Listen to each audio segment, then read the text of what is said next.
Olá, pessoal, sejam todos muito bem-vindos. Agora a gente está aqui para falar sobre a 8457, organiza a Justiça Militar da União e regula o funcionamento de serviços auxiliares.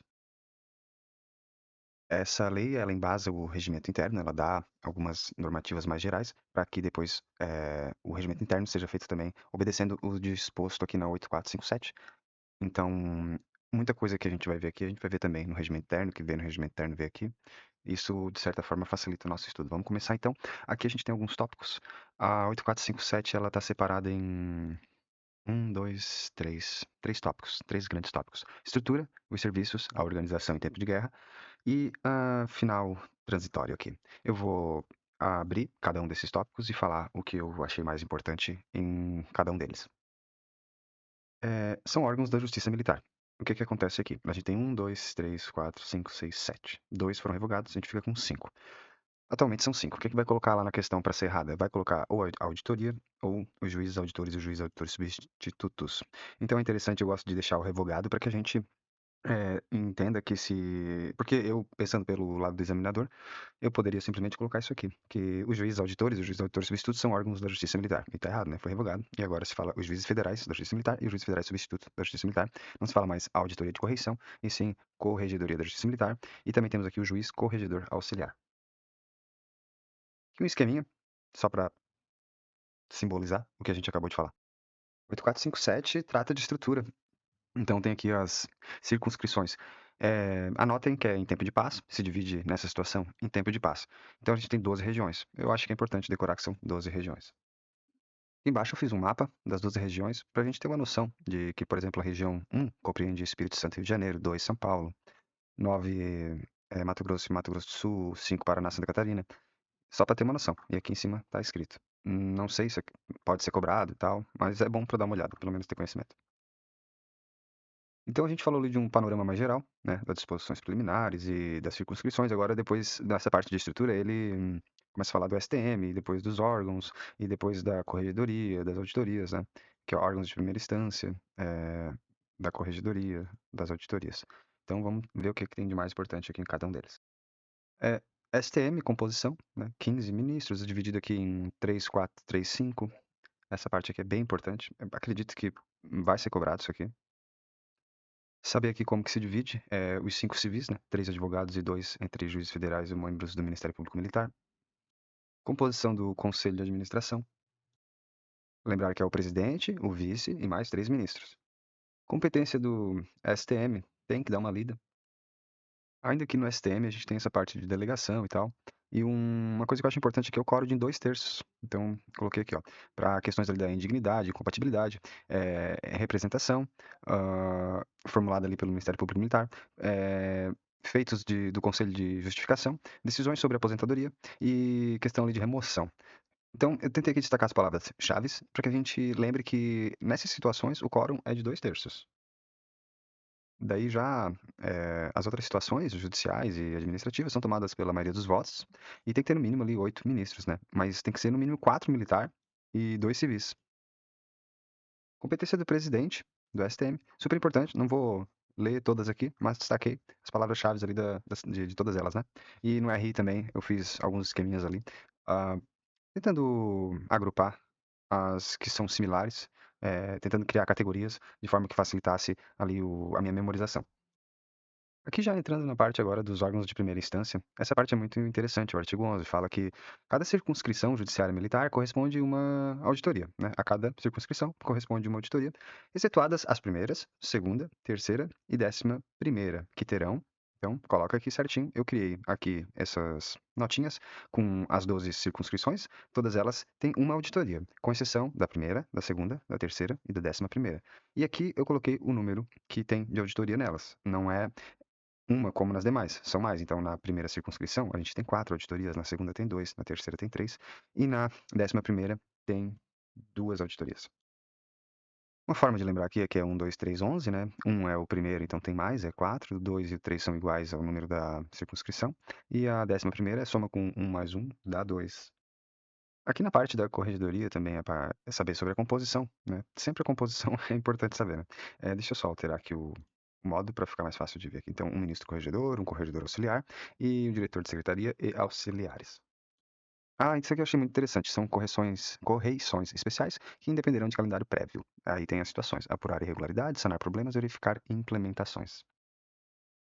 Novamente, composição agora das auditorias. Então, interessante dar uma olhadinha aqui nessa figura e saber mais ou menos aqui, se possível, bem certinho e não mais ou menos, a composição da auditoria militar. Um juiz federal, um juiz substituto, um diretor de secretaria, auxiliares, 2 oficiais de justiça, avaliadores. Aqui a estrutura dos conselhos de justiça são bem parecidos, muda aqui na parte do oficial general ou superior e na parte de oficial superior. Então, quando falar no permanente, a gente vai falar só do oficial superior. Quando a gente fala do conselho especial de justiça, a gente vai colocar ali a mesma coisa, presidido por juiz federal mais 4 juízes militares, mas tem que ter um general ou superior. Então, aqui tem que ter um general ou superior e no outro, no permanente, é um oficial superior. Esse artigo 25 aqui, ah, tá aqui perdidinho, meio escondido, mas ele é interessante. Olha só, 2018, né, ele é mais recente. Os conselhos especial e permanente de justiça podem ser instalados e funcionar com a maioria de seus membros. E é obrigatória a presença do juiz federal ou do juiz federal substituto. Olha que interessante, a gente tem que ter conselho especial e permanente, ele só pode funcionar se tiver um desses dois. E lá embaixo, aqui no parágrafo segundo, diz assim, ó, na sessão de julgamento, são obrigatórios a presença e voto de todos os juízes. Nos conselhos aqui, com relação à competência, a gente vê que o especial, né, ele é para oficiais, exceto oficiais generais. Já o permanente, ele é para militares que não sejam oficiais. Então, a responsabilidade aqui de julgar delitos prevista na legislação penal militar dos conselhos, permanente para os militares que não sejam oficiais, e o de justiça, o especial aqui, ele é para oficiais, exceto oficiais generais. Competência dos conselhos, então tem que saber, dá uma olhada aqui, tá bem tranquilinho, com essa figura aqui ficou mais fácil de decorar. Essa parte aqui eu achei bem interessante, vejam. A gente tem aqui o artigo 30, compete ao juiz federal, tananã, monocraticamente, aí vem lá um monte de coisa que compete ali. A gente está dentro das auditorias, né? A gente falou ali composição, conselhos, blá blá blá, tananã, presidente ali, que eu não citei, mas tem que dar uma olhadinha. E a gente entrou aqui no artigo 30, compete ao juiz federal ali da auditoria e tal. Ele tem um monte aqui de atribuições, e daí lá no final fala assim, ó, compete ao juiz federal substituto praticar todos os atos enumerados e tal, com exceção de alguns aqui, que só são permitidos quando tiver o titular tiver em férias ou algum impedimento, né? Eu achei interessante isso, dá para fazer um monte de questão. O que que eu fiz? Eu desdobrei aqui esses incisos para a gente saber o que que era. Então, por exemplo, aqui, ó, aplicar penas disciplinares a servidores é uma atribuição, uma competência que o juiz substituto só vai poder fazer se o titular tiver de férias ou impedido. Então, se a gente pegar uma que não esteja aqui, por exemplo, a cinco não está, certo? Não, a 5 não está. Então, determinar a realização de exames, perícias, diligências e nomear peritos. Em tese, o juiz substituto pode fazer isso mesmo quando o titular não esteja de férias ou impedido. Diferente desses outros casos, que ele só pode fazer se o titular estiver impedido ou de férias. Achei interessante isso. Não sei, me chamou a atenção. Destaquezinho aqui, lá no meio dos magistrados, agora falando, o artigo 35. As nomeações e promoções serão feitas por ato do STM. 42 aqui é legal, né? Competentes para dar posse, STM a seus ministros e o presidente do STM ao juiz federal substituto da Justiça Militar. Isso aqui é interessante, olha, considere-se de efetivo serviço, né? Então, essas licenças aqui, se você está com licença de casamento, paternidade distante, é como se tivesse de efetivo serviço, algumas atividades aqui institucionais, prestação de serviços eleitorais e tal, situações processuais, período de trânsito, afastamento por inquérito, processo, considera-se de efetivo serviço. O que eu acho super importante, a antiguidade do ministro, né? Ele tem essa sequência aqui, né? Conta a partir da posse, e em caso de empate, a gente segue aqui, né? Antiguidade militar, antiguidade no serviço público federal, tá? Aqui é serviço público federal, prevalecendo na justiça militar, e depois, por último, a idade. Aqui a gente fala de antiguidade de ministro, no artigo 50, né? No 51 a gente está falando da antiguidade do juiz federal substituto. Também tem uma sequência aqui a ser respeitada em caso de empate. Tempo de serviço na posse, tempo de serviço na magistratura, tempo de serviço público federal e, por fim, critério de idade. Ah, essa tabelinha aqui vai salvar, viu?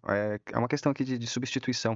Então, assim, ó, quem é que substitui o presidente? É o vice. os demais ministros, oficiais do mais alto posto, né, os ministros militares, mas e os civis? Juiz, corregedor, auxiliar. E os juízes federais? Daí vem os juízes federais substitutos, né? O ministro corregedor vai lá pelo juiz corregedor auxiliar também. Então vejam que o corregedor auxiliar, ele duas vezes aqui ele substitui, né? Mas observem que tem uma substituição também secundária, né? Na terceira coluna aqui. E se esse não puder, por exemplo, né, no caso do presidente, vai o vice, depois vai o ministro civil mais antigo. Então tem que ficar de olho nessa tabelinha aqui. Pessoal, aqui tem uma parte a gente já fechou aqui então, estrutura, né? Bem legal. E nos serviços auxiliares aqui, eu tava dando um rolê aqui, umas atribuições e tal, não vi nada assim que, por exemplo, aqui, ó, os serviços são executados pela secretaria e pela secretaria das auditorias, né? Isso aqui até poderia ter destacado. Mas, pelo que eu tô vendo aqui, tem umas atribuições, basicamente esse capítulo aqui, né? Esse título, né? Deixa eu ver aqui, é o título, essa parte 2 aqui, né? Ele vem muitas atribuições, então, aqui, ó, quer ver? Dos diretores, né? Dos analistas judiciários, dos oficiais, né? Ele vai basicamente falar das competências aqui.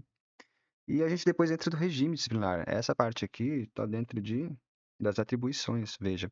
Ainda falando de auxiliares aqui. Então a gente está dentro de regime disciplinar. Aqui eu achei interessante. Olha só. Já começa por aqui, competência para aplicação da pena, né? Então, o presidente do STM, ele é competente para servidores em cargo de comissão e servidores subordinados a ministros, né? Mediante representação. O ministro corregedor e o juiz federal, eles são competentes para aplicar penas a servidores diretamente subordinados a eles. O diretor-geral, servidores do quadro da secretaria não abrangidos, né, pelos demais ali acima. Ó, aqui já começa parte que eu acredito que pode vir uma questão, né? Então, a pena de suspensão por mais de 30 dias será aplicada pelo presidente do STM. Essa aqui é muito interessante, ó. Independe de processo, a aplicação das penas de repressão, multa e de suspensão até 30 dias. Veja, independe de processo, tá? Isso aqui, se botar na prova, um monte de gente vai colocar que é errado, tenho certeza. Até eu acho que se eu não tivesse aqui fazendo esse vídeo agora, prestado bastante atenção nisso, né? A gente fica meio assim, né? Será? Nem um processinho, né? O que está escrito aqui na lei. Então, assim, suspensão mais de 30 dias, presidente do STM. Agora, demissão, cassação, né, da aposentadoria ou disponibilidade, veja que essas duas aqui são impostas pelo STM. Não fala em presidente do STM, né? Então, uma diferença sutil, né? Mas devemos ficar atentos. Essa parte aqui é muito interessante porque muda um pouco da estrutura que tal, assim, no tempo de guerra. Então é legal dar uma atenção aqui na parte 3. O legal aqui é fazer uma comparação. Veja como reduziu quem são os órgãos da Justiça Militar no tempo de guerra. Aqui a gente tem Conselhos Superiores de Justiça Militar, Conselhos de Justiça e Juízes Federais da Justiça Militar.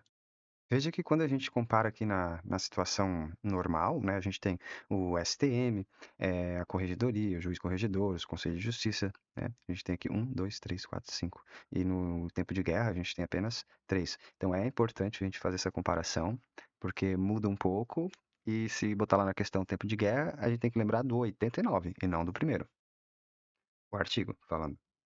Então veja que tem esse Conselho Superior da Justiça Militar, que ele é um conselho que funciona nesse caso aí de guerra. Então tem aqui a composição dele, agora que é citada a composição desse órgão que existe somente no tempo de guerra. Aqui ele fala também da composição do Conselho de Justiça, muito importante ficar atento. A auditoria militar em tempo de guerra, também temos que. Eu vou até bolar depois um documento, botar lado a lado ali a composição, né? Tempos de paz e tempos de guerra, para a gente, daí vai facilitar o nosso cérebro ali a comparação. Depois, por fim, ali tem a competência de cada um nesse tempo de guerra e tal. Depois a gente vai para disposição geral e transitória e acabou. Eu vou bolar esse comparativo, me veio agora essa ideia, do tempo de guerra e tempo de paz. Achei que só assim, olhando, é difícil de saber qual é qual. Então, botando um do lado do outro ali, acho que vai facilitar. Então é isso, pessoal. Vou deixar ali na descrição do vídeo o link para quem quiser esse material e também os flashcards relacionados a 8457. Obrigado por terem assistido e até a próxima.